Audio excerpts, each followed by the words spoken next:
The love-hate relationship goes on. For almost 2 years China's leaders cracked down on borrowing to build and bet on property, plunging the market into a crisis. Now that the economy has been weakened by the failures of the zero-COVID policy, the government is racing to rescue real estate. Ni Hong, China's housing minister, has said his ambition this year is to restore confidence. A series of measures announced in the past few months seek to make it easier for developers to raise capital. These efforts are reviving the property market. Unfortunately, they leave it just as vulnerable to boom and bust as ever. The downturn of 2022 was the most severe in recent memory. Sales of floor space plunged more sharply than ever before.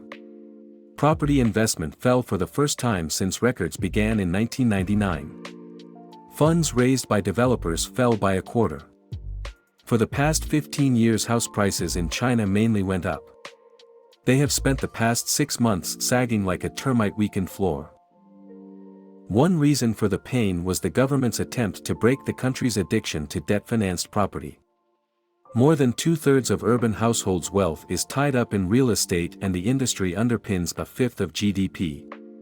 Developers have built up huge debts, worth about 33.5 trillion yuan, $5.2 trillion, in June 2021. In 2020 the government cut off many firms from capital markets, requiring them to reduce their debts. Dozens defaulted, spreading the pain to lenders and customers. Many new homes went unfinished, although they had been paid for. Borrowers suspended mortgage payments in protest. Together with President Xi Jinping's zero-COVID policy, the crackdown proved a disaster for the economy.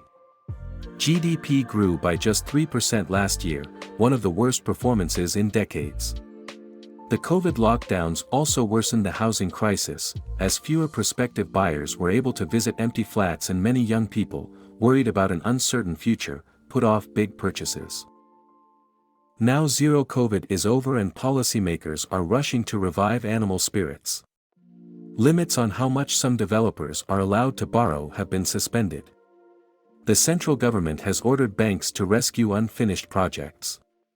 Some local authorities are putting up guarantees for developers so that they can raise more debt. These measures are breathing new life into the market.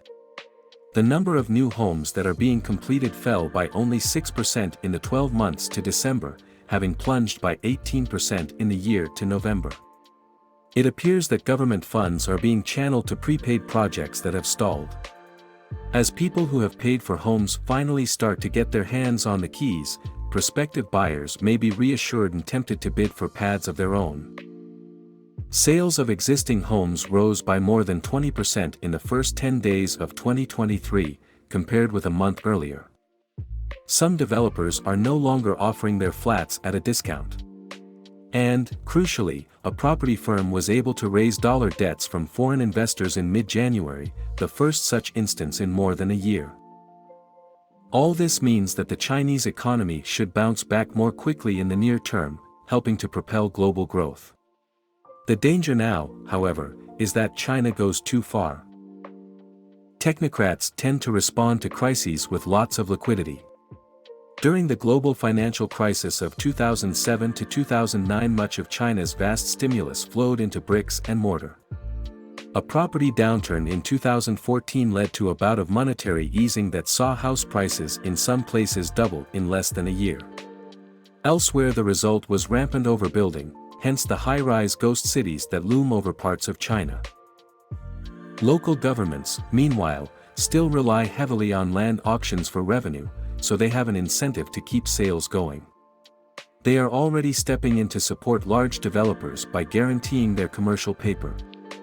If they have their way, the property market will come roaring back. A rekindling of such forces would be disastrous for the central government.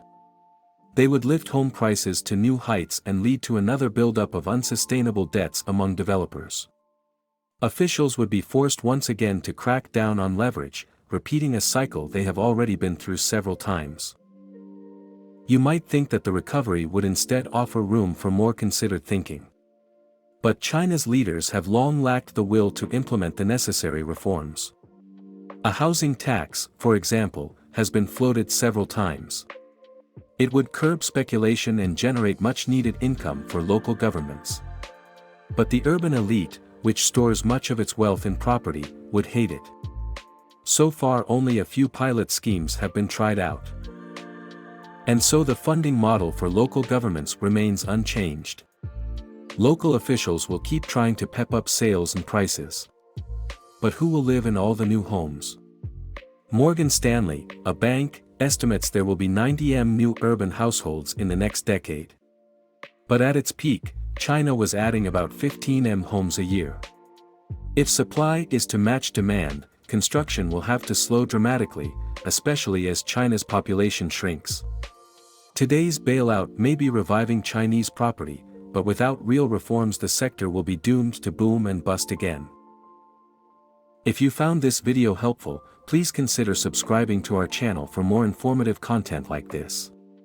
Give us a thumbs up if you liked the video and feel free to share it with others who might find it useful. Thank you for watching, and we hope you found the information in this video valuable. We'll see you again soon.